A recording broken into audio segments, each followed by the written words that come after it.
All right, great. So we will get started here. Our first City Administration Committee meeting of 2021. So welcome. Just asking if we have any adjustments to the agenda. Anything needed? Deb, Yes.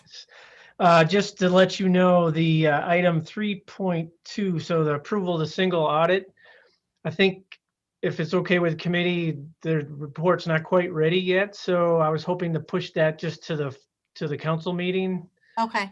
Yeah, so. Do you need us to just vote it forward, or we'll just kind of say, we'll just add it as part of CA at council? Yeah, well, we can just, I'll have it on there as part of the. As part of CA? Okay. Yeah. All right. I don't know that we want to vote on nothing, but I'll mention it when we get. Okay. I know sometimes it's been ready, sometimes it hasn't, sometimes. Yeah, no, it's. Okay. COVID is really I impacted. totally understand. That's no problem. All right. We still don't see George. I guess we can approve the minutes. Thank you, Denise, as usual, for your fabulous minutes. Does someone want to move the minutes? Graham, is there a second? Rob, thank you. So all those in favor of our December minutes? And that carries 4-0. There's George. Okay. Let's give him a minute to get audio connected. I'm ready. All right. We just voted on the minutes, George, so we're moving right along.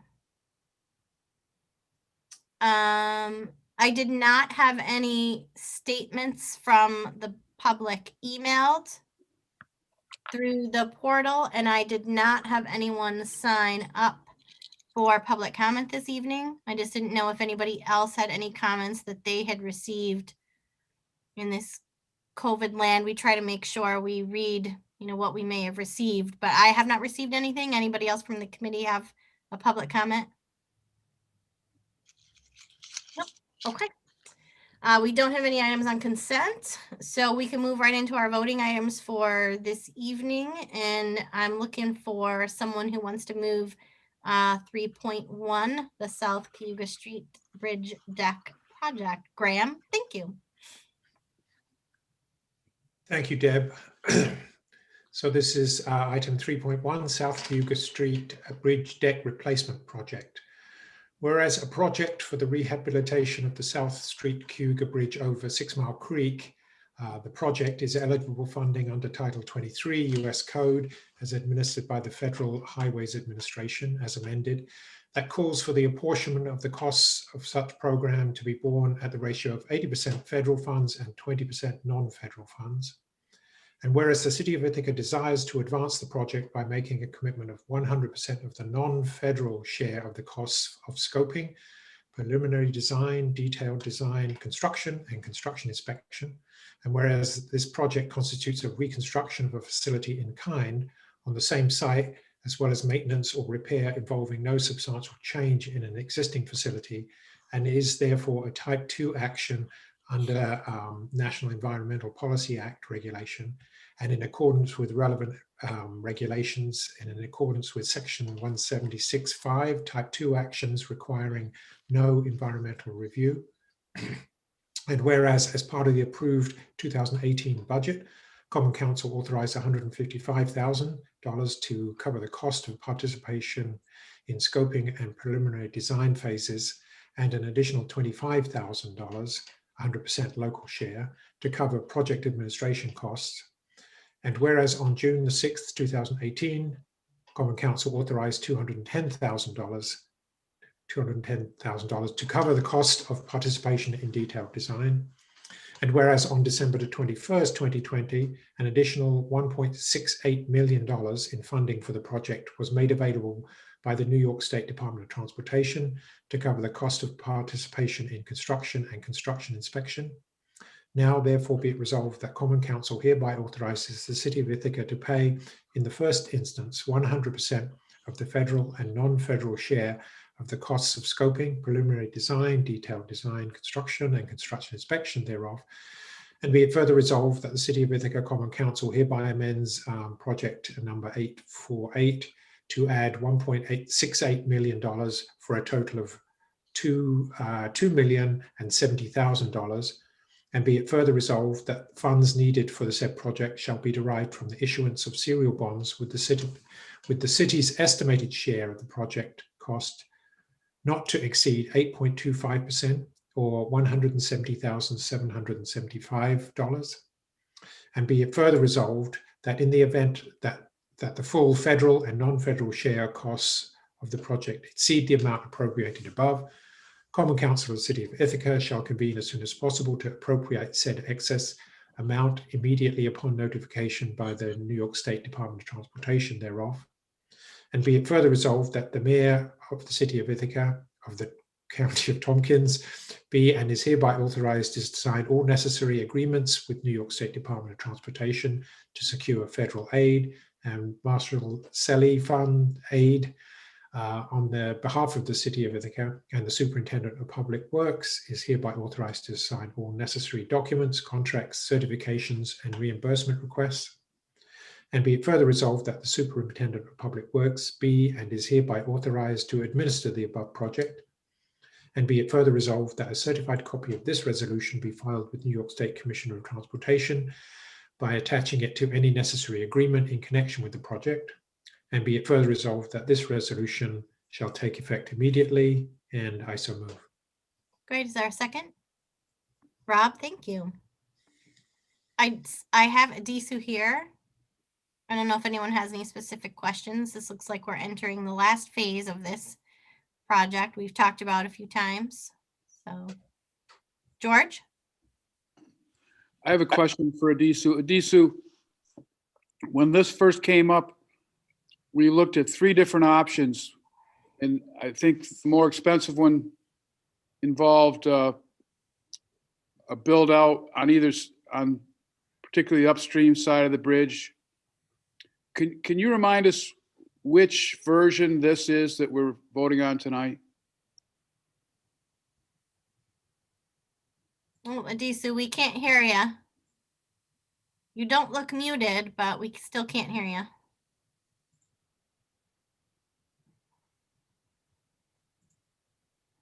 Nope.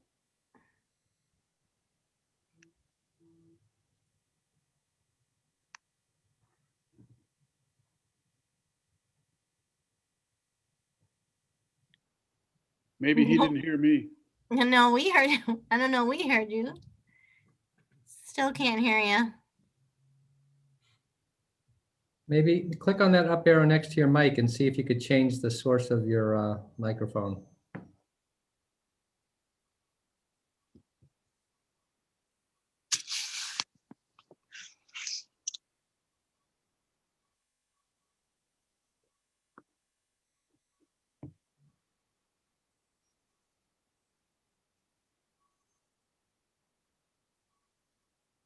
Nope.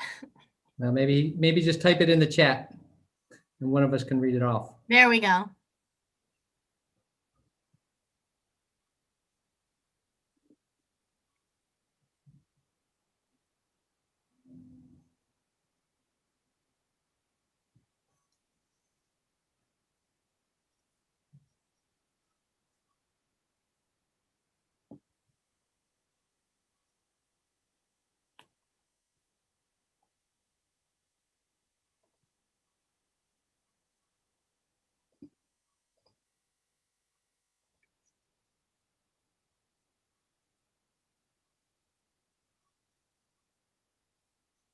I'm guessing it's probably the least expensive because COVID hit after when we were deciding. The least expensive option. Yep, you're right, George. We had to move to the original scope because of the budget issues in April 2020. Yep. Okay, thank you. Thanks. All right. Any other questions on this? Graham and then Duxon.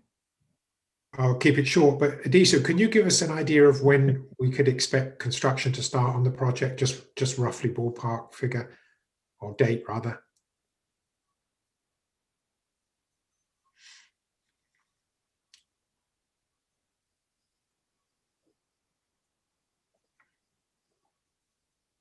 Thank you. You read it? around, and I'll just say it's May or June of 2021, just for those that can't see the chat. That was my question too, so thank you. Okay, great. Any other questions? All right, all those in favor? And that carries unanimously. Thanks, Adisu. Sorry about your microphone. I know it's Zoom, this is the Zoom world we're living in. So thanks for being flexible. Thanks, All right. Adisu. Thank you. Thank you. I think the only one who wasn't here when we talked about 3.2 was George, just to let everybody know the audit isn't ready yet. So we're going to just do the discussion and presentation and voting of that at the council meeting, right, Steve? Yes, that's the plan, correct. Okay. We'll just bring that right directly to council. Moving on, 4.1, does someone want to move that one? Sure. Rob, thank you. Yep. This is the authorization to enter into an agreement with the REACH Project, Inc. to establish a pilot project for the LEAD program within the city of Ithaca. Whereas in 2016, the city released the Ithaca Plan, a comprehensive set of recommendations to address the opioid crisis and substance abuse generally within the city of Ithaca. And whereas a key recommendation of the Ithaca Plan included establishing a local law enforcement assisted diversion or LEAD program, modeled after programs like the LEAD program in Seattle, Washington, and intended to divert people convicted of jailable offenses to substance abuse treatment. And whereas the city and other stakeholders have continued to work toward the goal of establishing a local LEAD program, but its development has been limited by funding. And whereas in 2020, in response to a federal Department of Justice grant solicitation for comprehensive opioid, stimulant, and substance abuse site-based program, the REACH Project, Inc., an Ithaca-based nonprofit harm reduction medical practice, submitted a proposal to secure funding to establish the Ithaca LEAD program. And whereas the Department of Justice selected the City of Ithaca's proposal, providing a 3-year grant and total grant amount of $900,000, and the city and the REACH Project are interested in establishing a local LEAD program pilot project.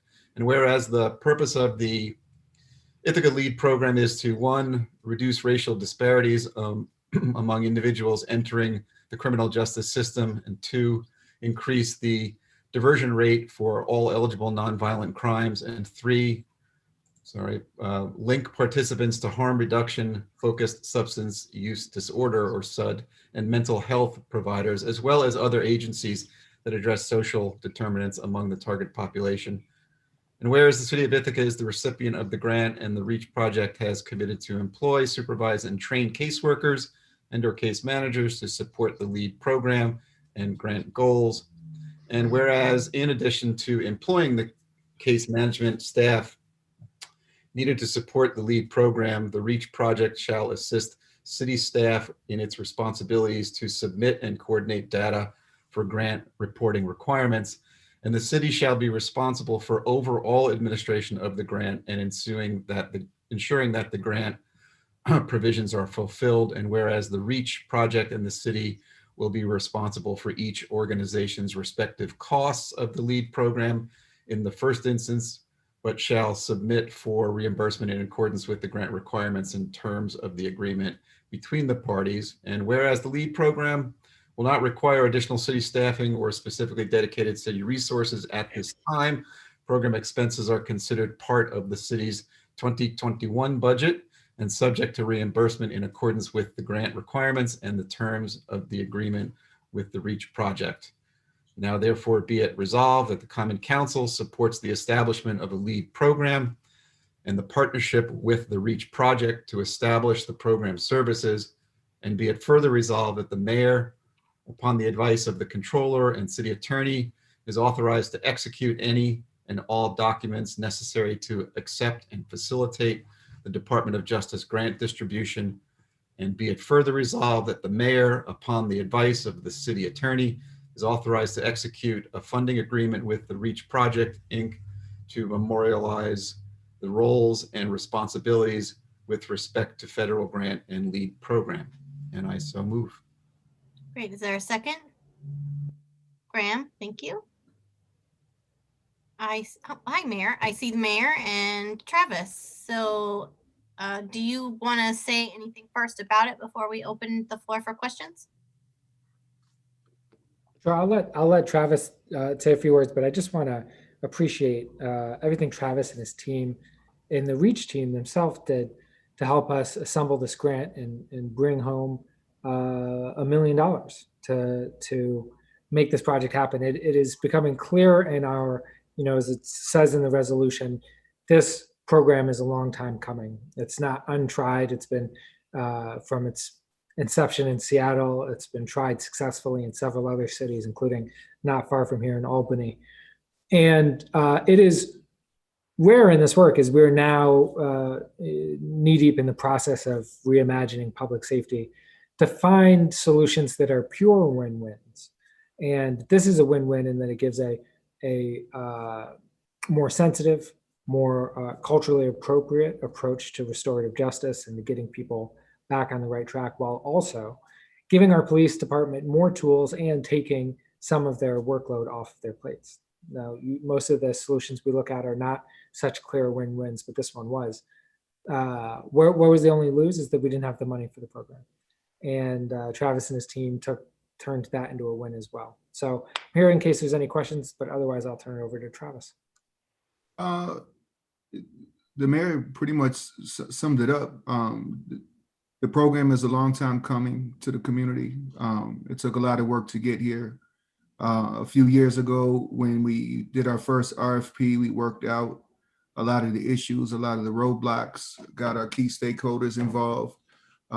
We actually, in the last week, have finalized and got our MOU signed between all the stakeholders. So we have everybody committed at the table still. I've met with folks like Mike Ellis from Children and Family Services to see how we could really collaborate with the caseworker program, the outreach program there. Dennis and I are trying to work out whatever roadblocks we have with the PD to keep them involved, from John Barber to Pete to Dennis. The chiefs have always been on board. I know that the department is going through some rough times right now, but Dennis is committed to make LEAD happen before he leaves. We have some meetings coming up next week with, I don't know I guess it would be Deputy Chief Monticello, myself and Dennis, and then I'm gonna do some conversations with some of the folks from the PD about what LEAD is and why it's important. And so it's just a really exciting time to get this thing happening. Great. Any other questions or any questions? George? Hi, Travis. Hey, George. How you doing? I'm good, brother. How you doing? I'm good. I just wonder, is this program going to be located in a single building? Is it going to be different spots throughout the city? How's it going to be housed? So the caseworkers and case manager will be housed at the Reach building. But the idea of LEAD in the casework is that the workers go to where the people are. So very rarely are there going to be appointments in an office. Very rarely are people going to be coming to the building. The caseworkers go to where folks, where they are. They meet them where they are. And that's one of the things that Reach has been doing well, especially with COVID. So that's the idea of it. If you are here, if you're in the shelter, if you're homeless, whatever the case is, the idea of the intensive case management is to meet the potential clients where they are. So I guess that's where the name comes from. So, Right. Thanks.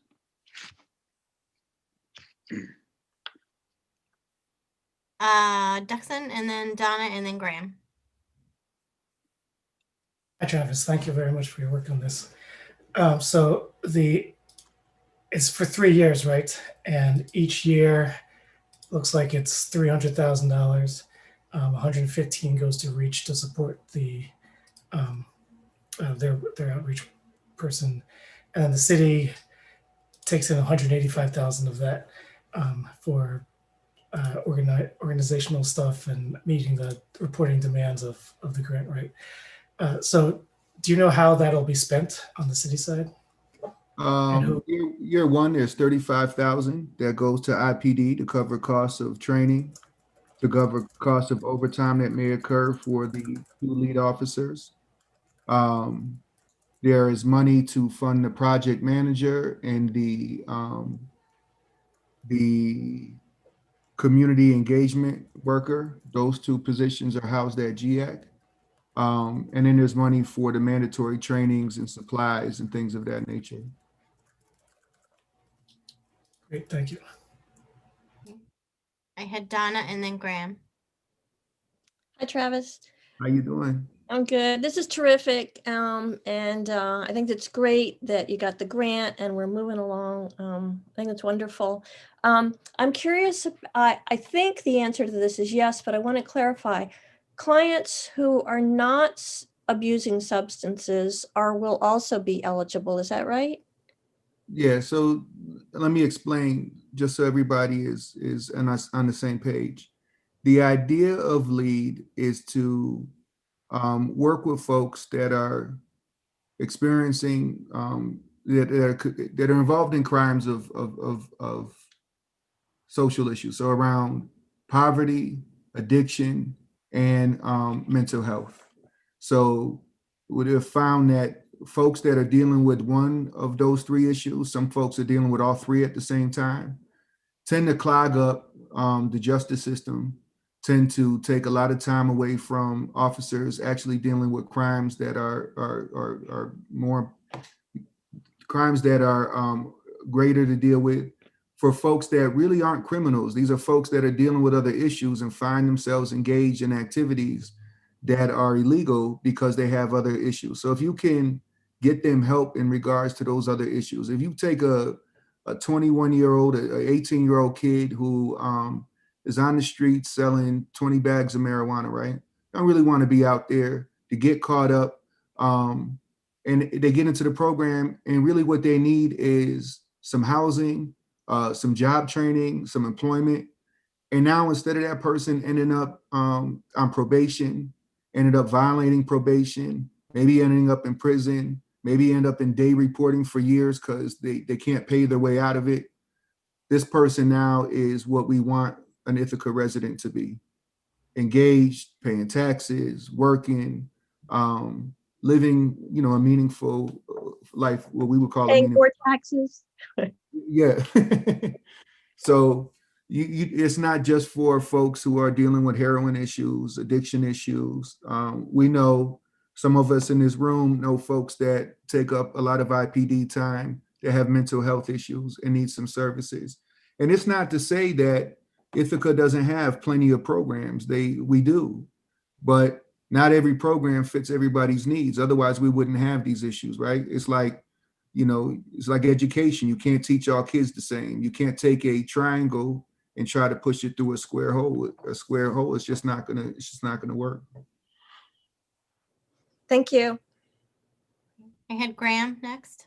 Thanks, Deb. Hi, Travis. Congratulations to you and the team for securing this grant. I know you worked a lot on it. My question, I guess, similar to Duxon's. One of the whereas it says there's no additional staffing needed. So you have all the people, these program managers and everything, you have them in place already, so they're ready to go, or how is that going to work? No. So what happens next, now that we have an agreement with the city and Reach?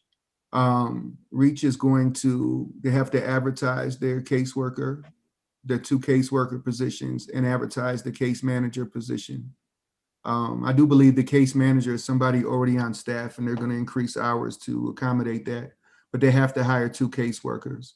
Our hope is by the end of March, to have the caseworkers in place, to have everything set at IPD, and be ready to put boots on the ground the end of March, early April. That's great. Thank you. Thanks. Yeah. Any other questions for Travis Duxon?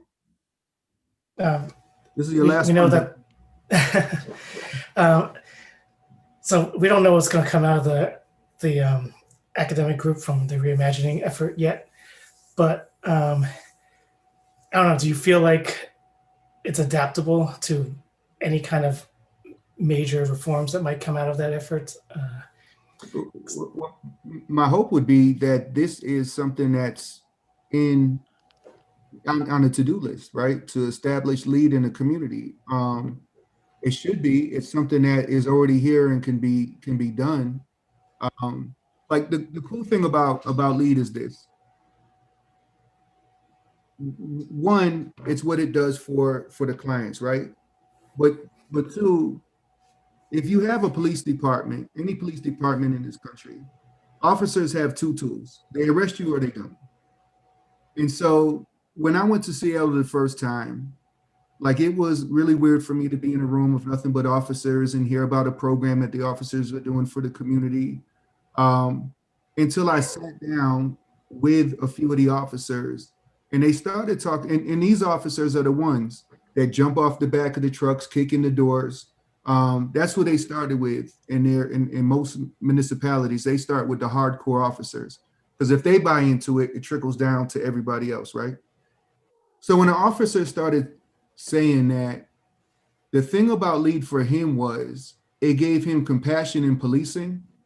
It allowed him a different tool to start looking at people who we knew weren't criminals, but he had to treat as such as humans. And that made me stop and pause. And I was kind of like, wow, this is what I wanted to hear. So it's a win-win situation for the PD and the community. You now have a program, and the gateway right now is through policing. It's through officers to say, Duxon, look, man, I know you're struggling with some things. I got a program for you. It's called Lead. This is what it's like. Let me call Savante. He's one of the outreach workers, and he can tell you more about the program. Are you interested? And you say yes. Savante comes over, the introduction is made, and off you go. There's no arrest. There's no file. There's no paperwork. It's done and over with. And then you get into this program. So what they found in Seattle were people were committing crimes intentionally in front of officers to get into the program, right? Because of the results of the program.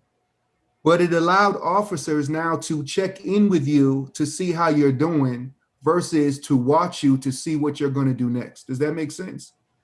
Yep, So definitely. this really is an opportunity for the PD to be seen differently, to be seen as an ally of the community, especially for the community that's been struggling in these three areas for a long time, regardless of all the other programs. When we were talking to a few of the officers back in the fall of 2019, and we had asked the question, how long do you think it would take to fill up 25 slots of folks that are frequent flyers that are clogging up the system that you know are struggling? And I believe it was Kevin Slattery who said we could fill it up in 2 hours, right?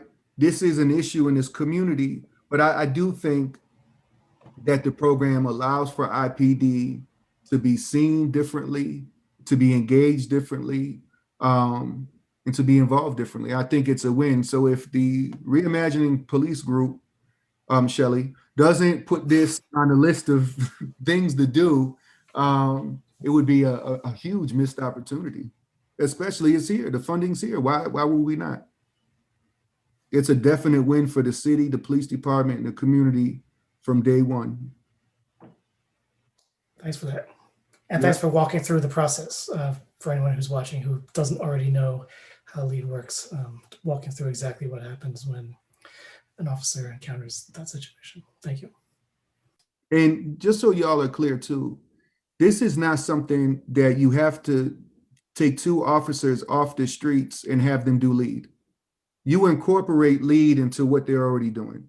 So if I'm a lead officer, I'm doing my regular job until somebody commits a crime that falls into the categories and I can offer them lead. So if Ari's another officer and he's like, hey, Trav, you on? I got a situation over here at Tops. This young woman was shoplifting. She doesn't have a job. She's got a few kids.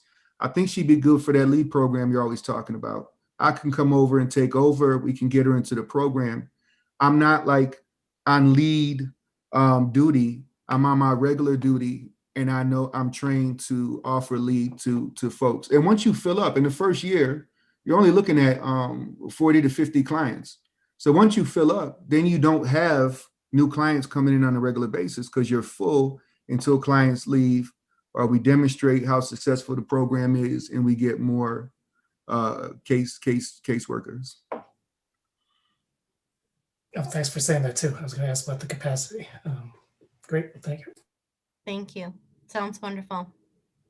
Any other questions? Thanks, Travis. This is great. Yeah, You're welcome. very excited about this. All right, are we ready to vote? All those in favor? And that carries unanimously. Excellent. Thank you, Travis. You're All right, welcome to have a stay, good- but you're also welcome to leave. Either or. All right, you have a good night. Thanks, Thank you, Travis. Thanks Good so night. much. Thank you. All right, next up is our, oh, where's my agenda? There we go. Our agreement with City Harbor and Guthrie. Does someone want to move that one? Who hasn't gone? Duxon, thank you.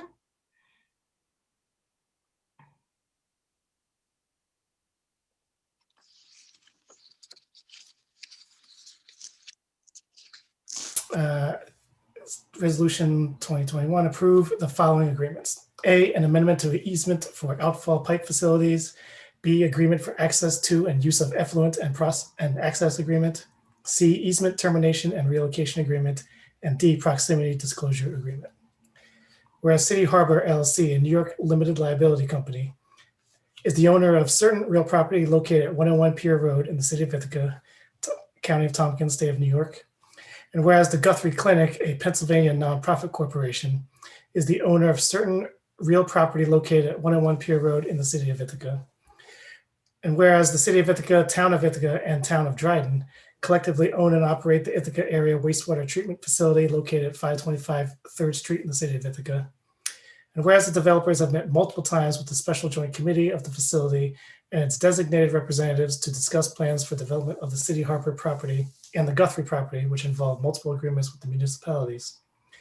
And whereas on August 21st, 2019, the SJC adopted a resolution recommending the municipalities enter into an agreement with City Harbor, allowing its use of facility effluent to heat and cool a development on City Harbor property, pursuant to specified terms and conditions, and such effluent is also proposed to be used to heat and cool development on Guthrie property. Whereas in relation with the developments on the City Harbor property and Guthrie property on June 17th, 2020, the SJC adopted a resolution recommending the municipalities release a sewer easement, abandon in place an unused 30-inch outfall, and enter into a replacement easement with developers. And whereas representatives of the SJC and staff have negotiated the following 4 agreements with developers: an amendment to easement for outfall pipe facilities, an agreement for access to and use of effluent and access agreement, easement termination and relocation agreement, and a proximity disclosure agreement. And whereas on May 26, 2020, the City Planning and Development Board, acting as lead agency in a coordinated environmental review of the Type 1 City Harbor and Guthrie developments, determined that the proposed City Harbor and Guthrie developments and related actions encompassing the 4 agreements will result in no significant adverse impacts on the environment. And the City Planning and Development Board issued a negative declaration of environmental significance for purposes of Article 8 of the Environmental Conservation Law and 6 NYCRR Part 617 New York State Environmental Quality Review. Should I read all these agreements? Duck, I'll split this one with you if you want. It's awful long. No, it's all right. I think you could also shorten and abbreviate and refer to. Yeah, I'll be okay.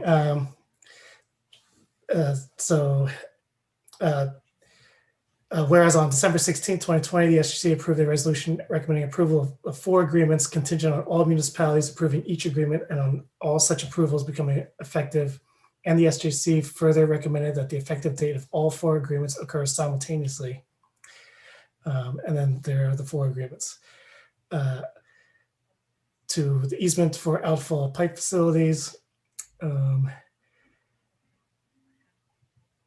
agreement for access to and use of effluent and access agreement, easement termination and relocation, and a proximity disclosure agreement. Now therefore be it resolved, subject to the approval of the city attorney and subject to a permissive referendum as permitted by law for the approval of the easement termination and relocation agreement, that this common council approves the following agreements and authorizes their execution by the mayor. Amendment to easement for outfall pipe facilities. B, agreement for access to an effluent, use of effluent and access agreement. C, easement termination and relocation agreement. And D, proximity disclosure agreement, contingent on all municipalities approving each agreement and on all such approvals becoming effective.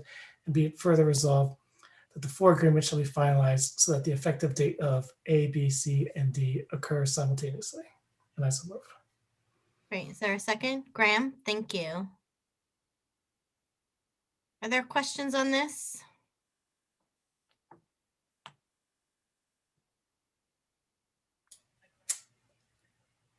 Jackson? Thanks, Cynthia, for answering my last minute questions about the revenue that we're going to get for sharing the effluent, that we are not allowed to give it away for free, and that it does represent an opportunity cost for the wastewater treatment plant, or it to want to do its own energy reclamation. Great. Anything else? George? Yeah, I'd like to thank the members of the SJC. This was a long, difficult negotiation, and I think they really did a good job. So thank you. You're welcome, George. It was driven by Cynthia for the most part, and I think you're right. I think you're right. I think hats off goes to Cynthia, honestly. Yep, I agree. Thank you. That's very kind. Great. All right. So it can be So thorough. We don't have any other questions. Oh, I see Graham. George, did you finish or? Yeah, I'm done. Oh, okay.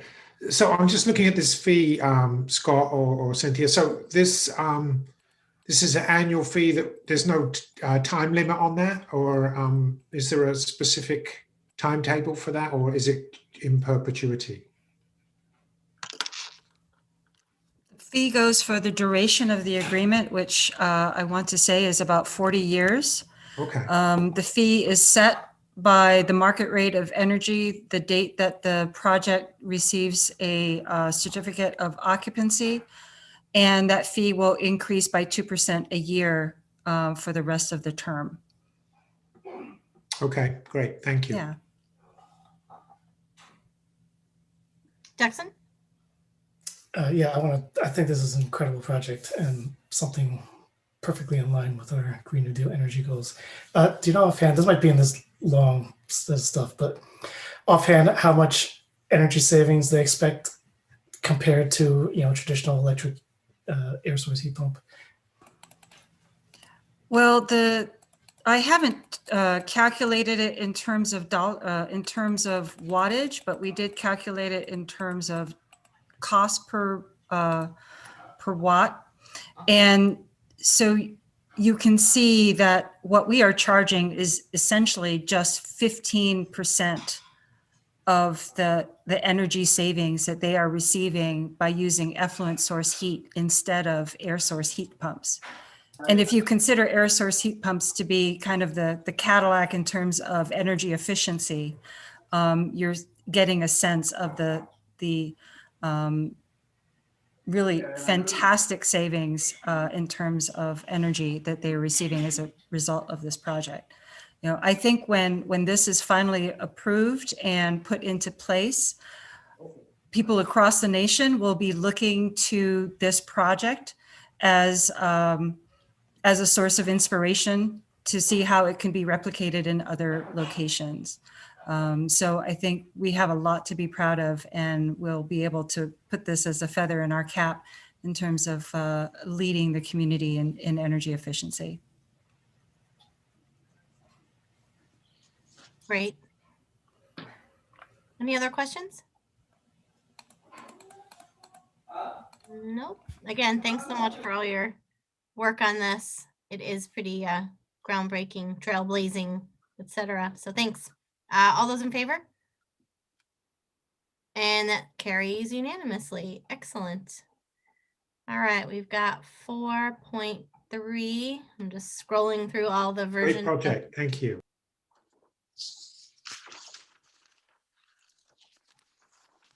Someone want to move 4.3? It's my turn, but all I've got is the paper, which is like, says approval, doesn't say any of the language. Oh, okay. The electronic version that was updated on the website and that was emailed out has it. Does someone have 4.3 in front of them? I do, can- Deb. I can. do Thanks, it. Graham. This is a resolution authorizing amendments to healthcare flexible spending account and dependent care flexible spending account plans.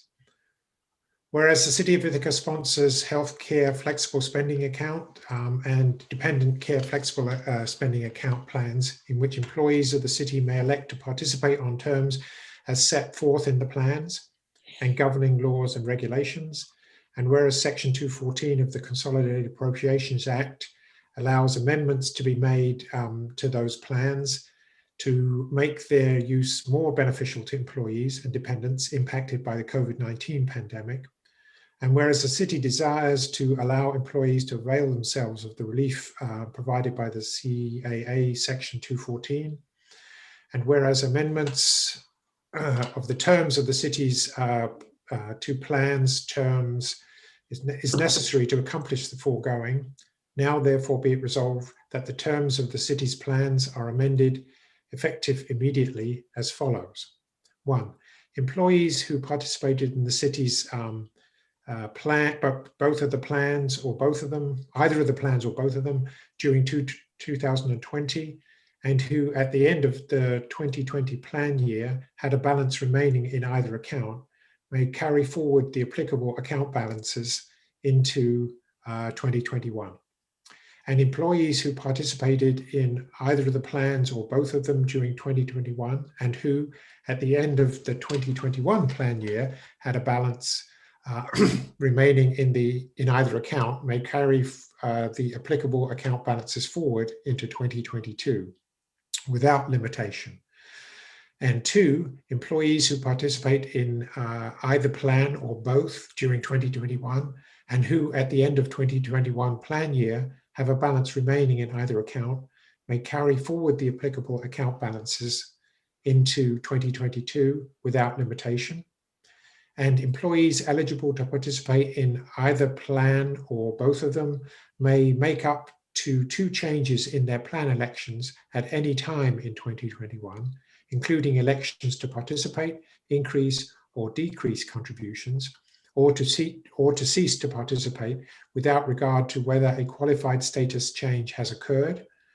And 4, employees participating in the city's DCFSA plan may receive reimbursement for the care of dependent children up to the age of 13 from contributions made in 2020, including from 2020 contributions that are carried over to 2021.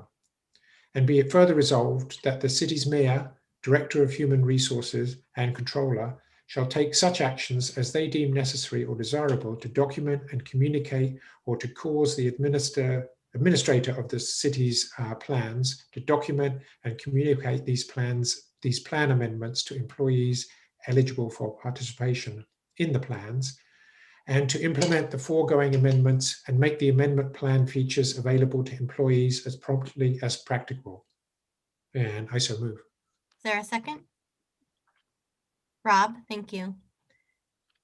Before we get into any questions or discussion, is there a duplicate section? I think Yeah, the end of section 1 to me appears to be identical to the number 2. I was just about to ask that. 1 and 2 are the same, weren't they? Well, the beginning of one talks about 2020 rolling over into 2021. Then the end of number 1 talks about 2021 rolling into 2022. But then number 2 also Yeah. talks about 2021 rolling into 2022. Right, right. I didn't see a distinction between those two things. Maybe I am missing something.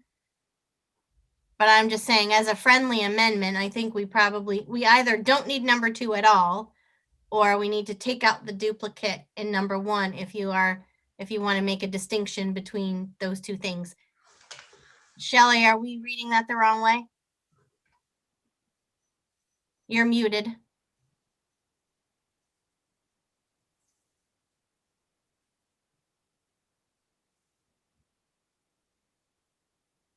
I was trying to look at the document too. No, that's okay. It's all right. Okay. Yeah, I think you're correct. Let me just get it Yeah, I back. think you are as well. My apologies. Yeah. Oh, that's okay. Yeah, you're right. I that's weird. I never saw that.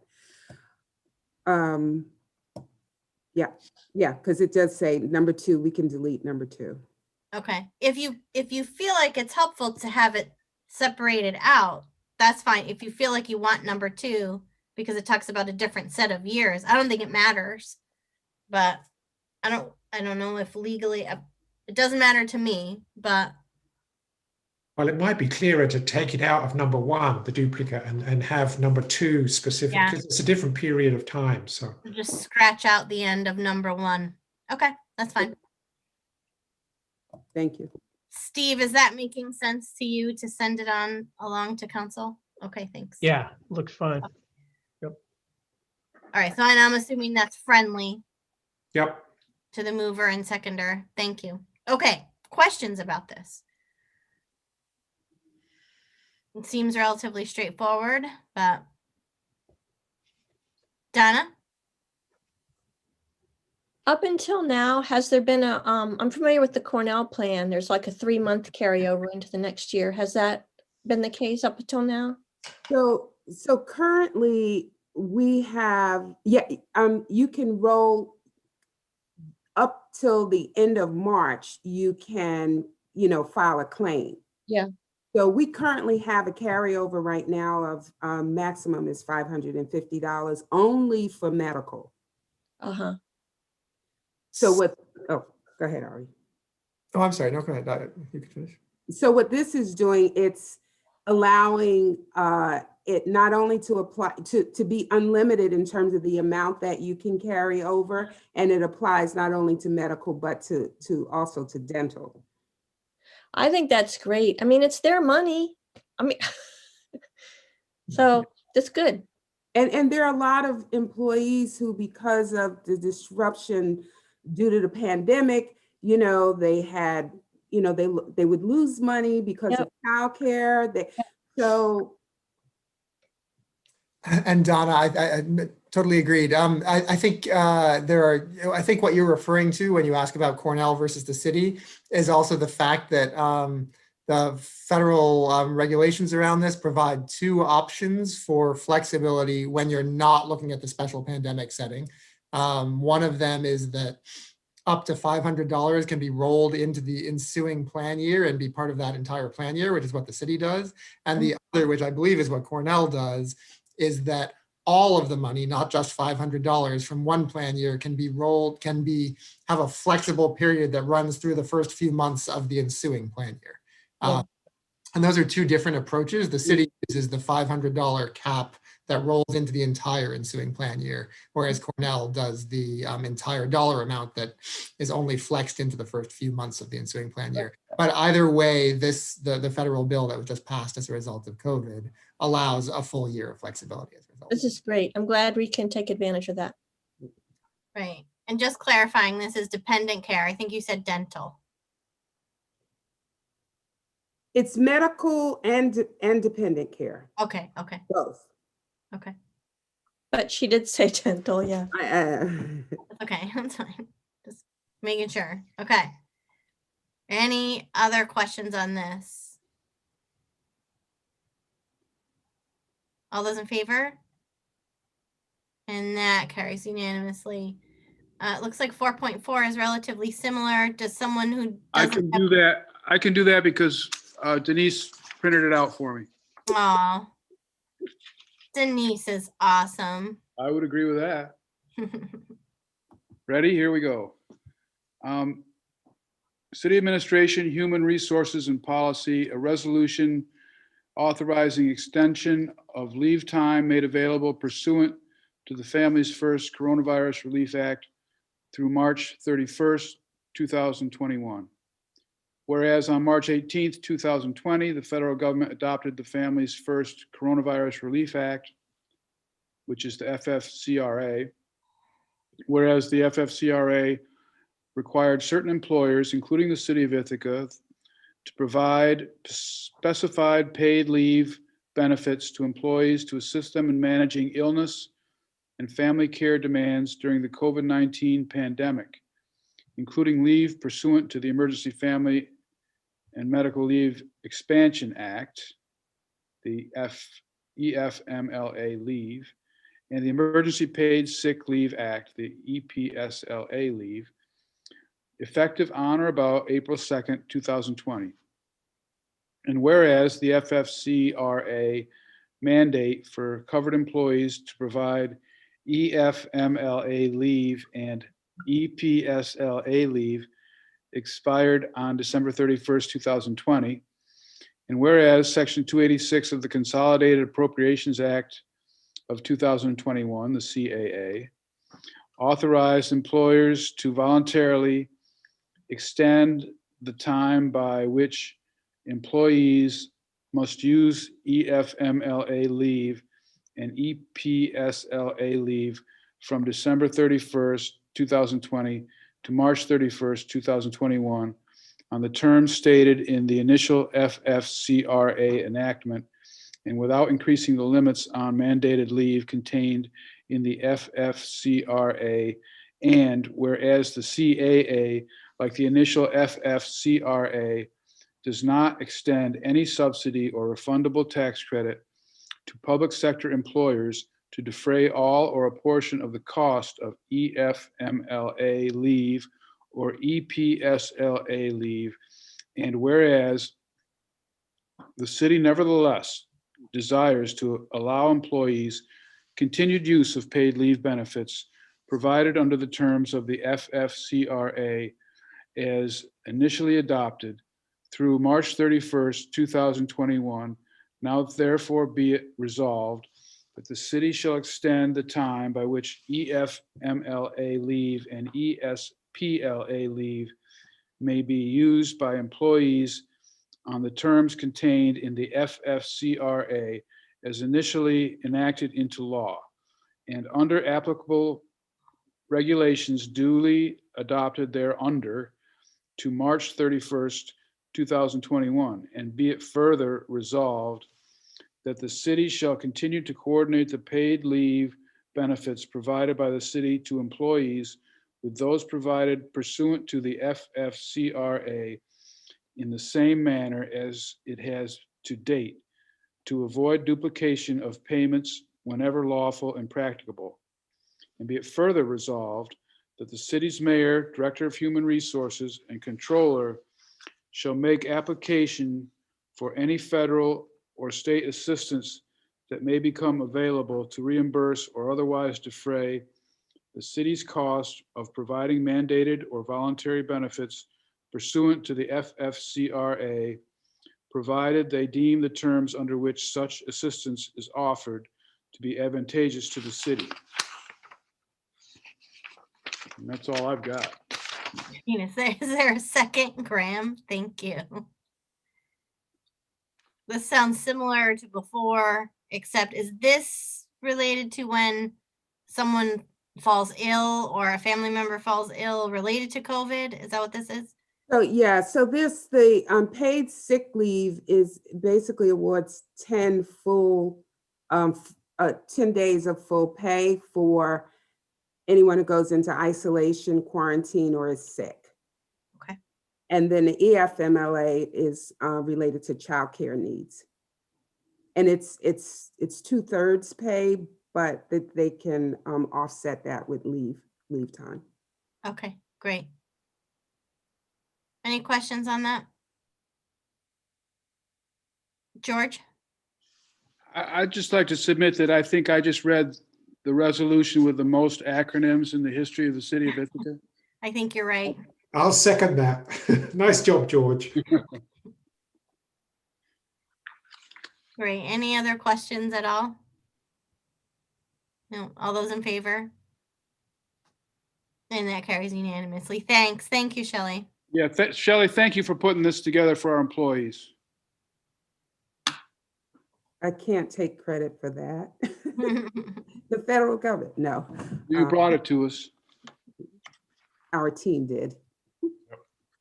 Great. Okay, so those were all of our voting items for today, but we have a couple of discussion items. George has brought the county broadband issue to our attention, and from what I understand, they are looking for a representative from the city. Is that right? That's correct. They want to have the email came from Rod Howe at the town of Ithaca. I forwarded it to everybody. And they're looking to create a committee to study broadband countywide. And they'd like a representative of each municipality in the county. Okay. If anybody's eager to do that, I welcome them to do it. I go to the TCOG meetings anyway, so I could do it if you want, but. I think that's what we thought we would do, is we would just ask if anyone was interested, and then, I don't know, come up with some unique competition. If more than one of you were interested, I don't know, rock, paper, scissors, who's sure? I'm not sure. If there isn't anyone else interested, we would be pleased to have you do it, George. I think probably the best way is if we just had someone nominate you, then we second it, and then we send it on to Okay. council or something like that. We could write a, 3-line resolution that we can include in the consent agenda for council that appoints you as the rep. Does that make sense? Yeah, that's fine. Just recognizing that there may be one or two people in the city who are slightly more knowledgeable about this stuff than I am. So anybody that wants to do it, I take no offense if they want to do it. I do not see anyone jumping up and down. I don't see anyone waving. I see people. I'm a little interested, but I'm kind of curious what the city is mostly not that underserved, and that seems to be the focus of this. And so I don't know That's how much. true, but it would definitely benefit the city in a number of ways. That businesses in the city could reach out to the countryside more effectively, and there are some other things that it would definitely benefit the city, in my opinion. No, I agree. I mean, I would love for there to be like a nonprofit provider. My understanding is that it also has the potential to reduce costs in the long run. Yes, I think that's true. Yep. And we wouldn't have to just be at the mercy of one of the big players. I mean, I would be interested if you are not, chomping out the bit to do it, and if you're going to be there anyway. George, is this the kind of thing If I was picking a team, Doc, I'd pick you before I'd pick me. Is this the kind of thing they're asking for an elected official to represent, or could it be a community citizen? I think the memo from Rod Howe said anybody in the city, Anybody. if you can't find an elected official. We could share it, Doc. We could, like, if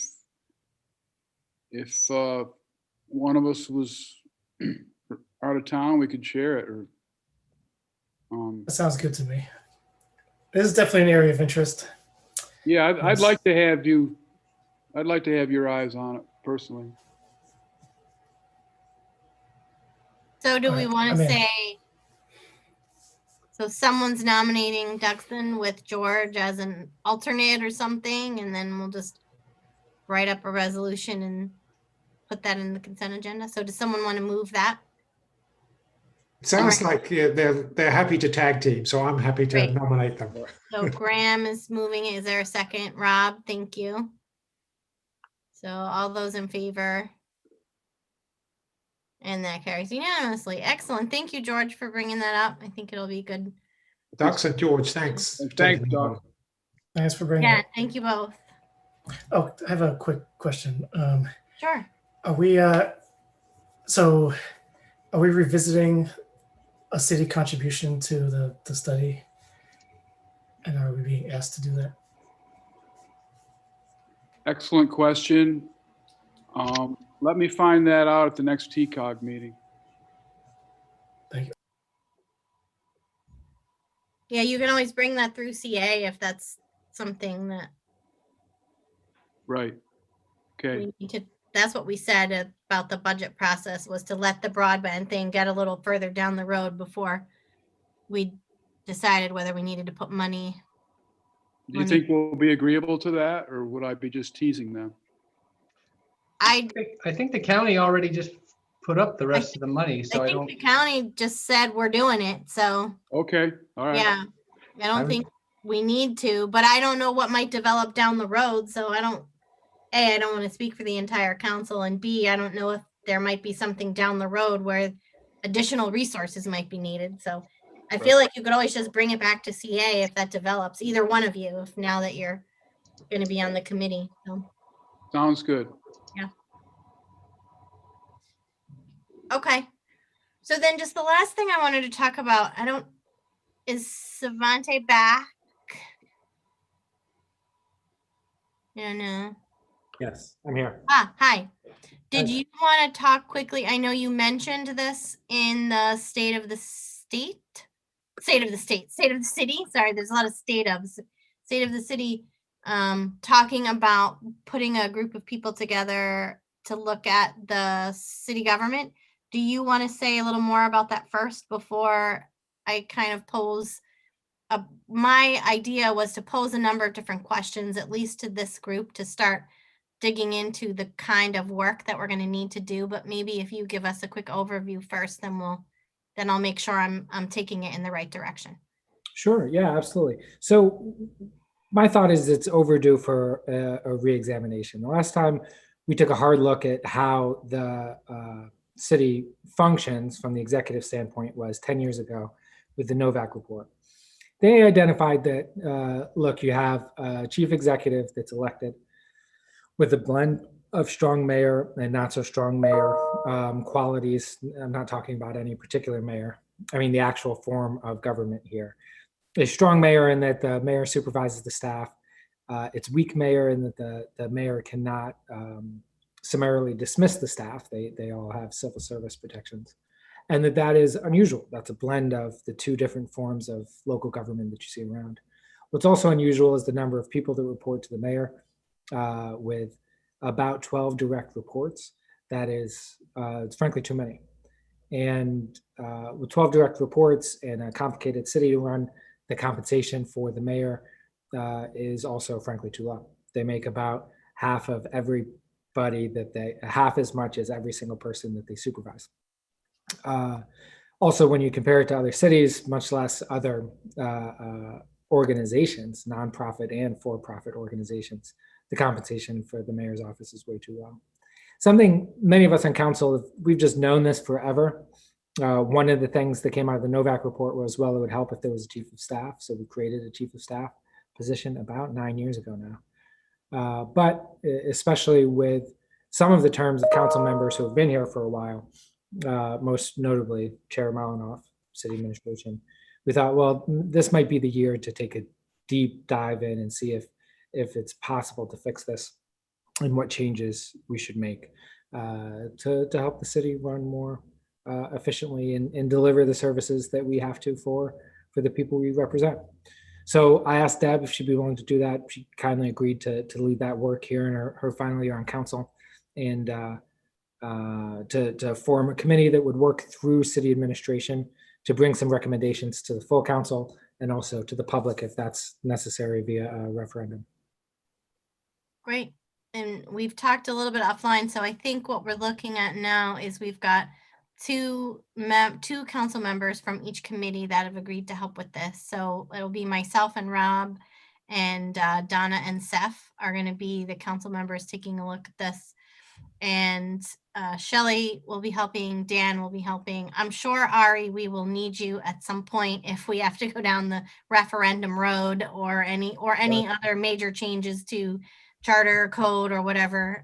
So we'll certainly keep you in the loop. And Jason Molino, who's our county administrator, has also agreed to be sort of a honorary member. He served as a city manager and has said that he could give us whatever insights we might need. So what I thought this evening, just really quickly, I don't want to duplicate work we've already done. And honestly, this is a big undertaking in maybe a short period of time. So what I want to hear, I guess, from the group first is essentially, if we're going to make a big decision like this, what information might you need or what might be the most helpful for you? And I'm kind of looking at maybe 3 arms of what we may end up putting in a proposal. The first one would be a change in the form or structure of city government. So that would be something that like Savante might have talked about, where does that mean we modify chief of staff, change to a city manager, take a look at a different form of government. There are actually more than one forms of government. So maybe a different form of government is more useful for us given the current, climate and whatnot. Number 2, an increase or a reduction in the mayor's role, responsibility, and salary. So we may choose to look specifically at the mayor. How is it written into the code and into the charter? Is it written as part-time? Is it written as full-time? Are the responsibilities clearly defined? And is the salary commensurate with what we ask that person to do? So, and these aren't really an either or. We could do 1, 2, or 3 of these things, or just one of them. And then the last thing I thought we should look at is a change in the structure of the staffing of the mayor's office. So just the support staff in the mayor's office. Is it enough? Is it correct? Right now, there are at-will positions. Do we want to, keep those positions at will? Are there other positions in terms of, if we look at the mayor's responsibility, then is there enough admin staff to support what we may ask the mayor to do? What does that look like? So that's the direction I think we're going to head with this group. We have had a preliminary conversation with the group. I've also started collecting some resources that we're going to use. So I guess I'll stop there quickly and say, so if those are the things we will bring to council with a potential proposal for changes, what data, what information would drive your decision-making process? Like, what do you need to know or understand more about if you were going to vote a change up or down? And I'll just open the floor to Dan. Are you taking notes, or do you want me to try to scribble stuff down? Thanks, Dan. Graham? Oh, you're muted. I thought I saw Duxon first and then. Oh, I didn't see. Duxon, go ahead. That's okay. I mean, I was just going to say public input would be part of it too. As much as we analyze data in other cities, I wouldn't want to put out a referendum that is doomed to fail because people really like having an elected mayor as opposed to like the county model where there's a city manager or county manager. Right. So the second part of our discussion tonight is talk about what would be the most useful for a public information input campaign, right? So I think that before we do the work of actually putting a proposal together, I think we wanted to hear, how much data do we need? What do you have a particular idea of which direction makes more sense to you? Is there information you would need? We just want to make sure we're focusing our very limited resources on the right things. Graham, go ahead. So So this is really focused on the mayor and the, whatever you want to call it, city manager. It doesn't extend to council, right? I mean, this is not, you're not going to be looking at the role of council, because I know in the past we've talked about that. So I just want to be clear about what the scope of reforming government means, I guess, in the context of this working group. Yeah, so that's a good question. I think there's two things we have to remember. One is in the next couple of years, there will be the redistricting committee that could look at modifications, maybe to the even the number of council members, the number of wards or whatnot. That's also coming. So we didn't want to delve into that arena too much if there was any potential changes. But one of the reasons I think Rob and Donna will be key on this committee is we were working on those rules of procedure, right? So there may be things that we might look at. I don't know, maybe there's a council president, or maybe the mayor gets to vote, or so that kind of stuff might be something that we might find would be useful to introduce. And then that wouldn't matter necessarily how many wards or council members there were, but it would be an adjustment or a modification in our form of government. So just to follow up, I think that would be, I would hope we'd have some information, or the working group could take some time about the relationship between the council and the mayor, whatever recommendations and things comes up, because sometimes that's unclear to people. Is Savante part of council? Is he separate from council? I mean, I've heard that, I've had that discussion with residents, and so some kind of clarification of that connection or the relationship would, I think, be useful going forward. Okay, good. And there are different forms of government where the mayor plays greater and lesser roles. So I'm also hearing maybe that you need to have an understanding, like if we say strong mayor form, or if we say this form of government, a quick primer on what all those forms of government are, if that would be helpful. Okay. George. Yeah, I guess one of the things that I would like us to decide is whether we consider the office of mayor a full-time job or a part-time job. When I first moved to this town, the mayor was a 2-year position and was considered by just about everybody to be a part-time job. It's become more like a full-time job over the years, and now it's a 4-year term. And if we are going to consider it a full-time job, does that mean we expect the mayor to be here 5 days a week and not to have another job? So that's things I'd like to explore. Okay.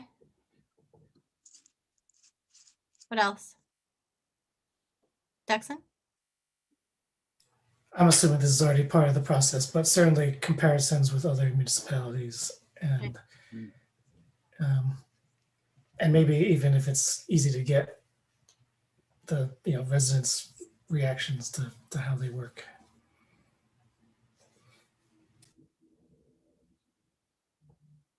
Great. What else?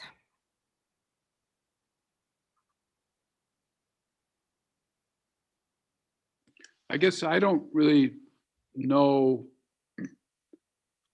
in detail what the difference is between a city manager. I mean, I know that they aren't elected and they are more responsible for the day-to-day managing of a city, but it would be good to know how that would be different in detail. You mean like different from a chief of staff? And a mayor. And a mayor. Okay. Okay. Both. Okay. Great.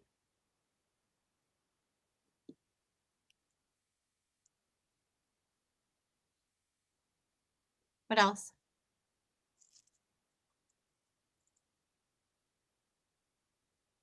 Where's our pizza? what I want to know.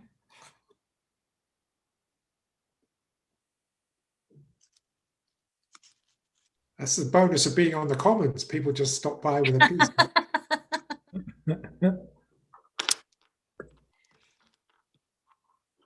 All right. I'm not hearing anything like overwhelming, so I think we're probably already headed in the right direction. We definitely have some work to do. Oh, Rob, go ahead. Yeah, no, I guess this was hinted at, but I think it's important that we maybe make both, our own committee, but by extension, this group and council as a whole, and then ultimately the public aware of the importance of the timelines that we're up against. So you mentioned redistricting. I think, those are some things that might really help guide the process along. So that the earlier we can maybe lay that out, the more helpful it could be. Sure, I'll try to work on that. As what I'm going to try to do is sort of put a little scope of work together for the group. That's what I wanted this feedback for. And then we'll make sure that we understand very clearly from Ari if something has to go to referendum, what's the timeline for that? If I'm assuming what we do is going to have to go to referendum if we make any changes. There's maybe a few things we could do that wouldn't, but anything like this, I think, is going to have to go. And I think that means we pretty much need to be wrapped up and voted on it by September. Yeah, September is pretty tight. August? Yeah, okay. Okay. I would recommend August as your deadline. Okay. Yeah. Okay. So I will work with Ari and Dan on making sure that we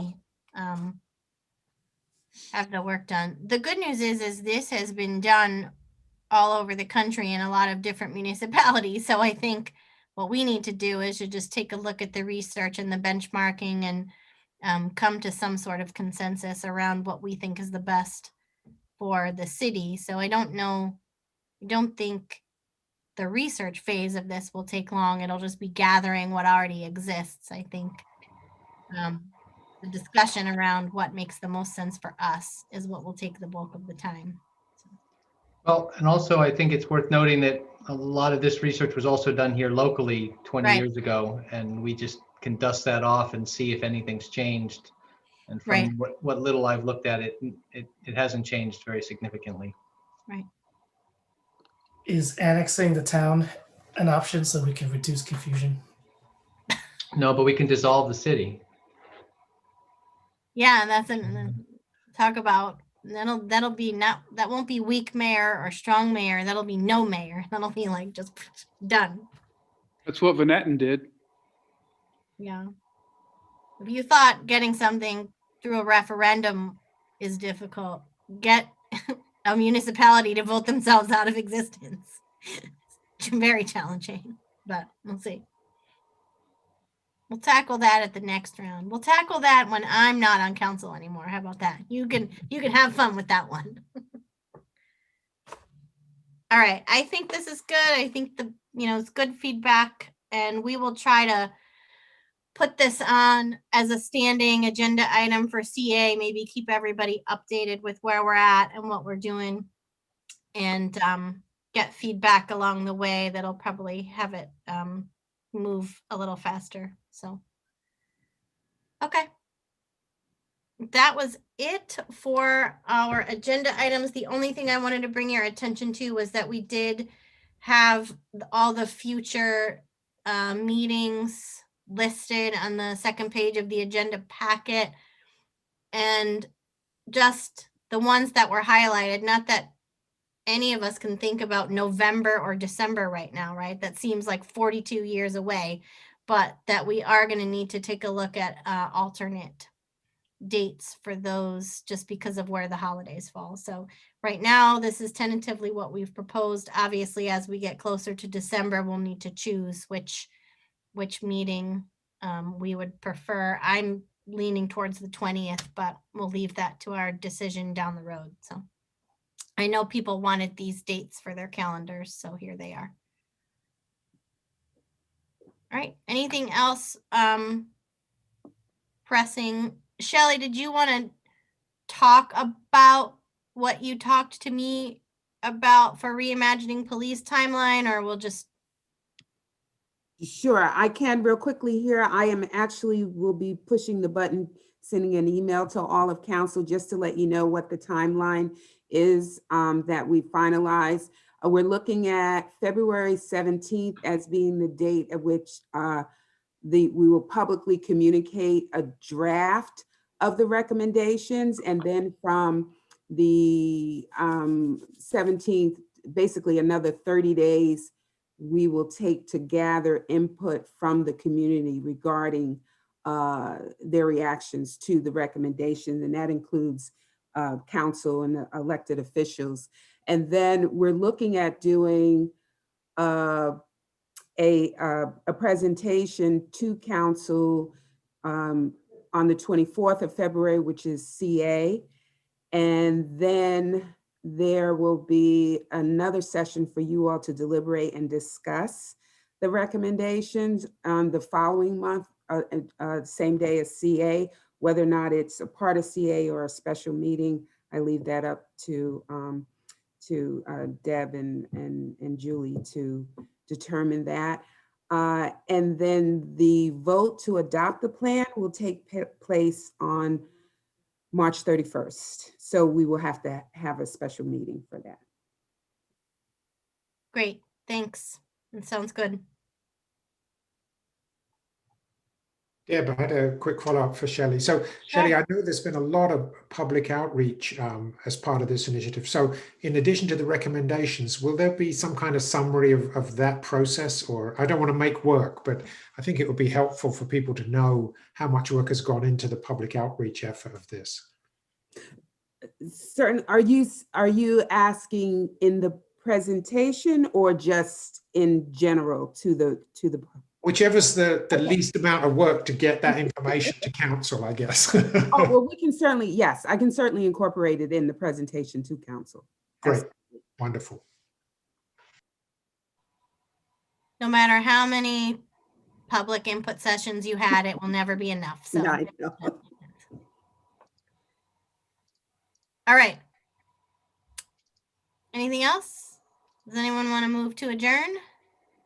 Graham, seconded by George. All those in favor, and we are adjourned.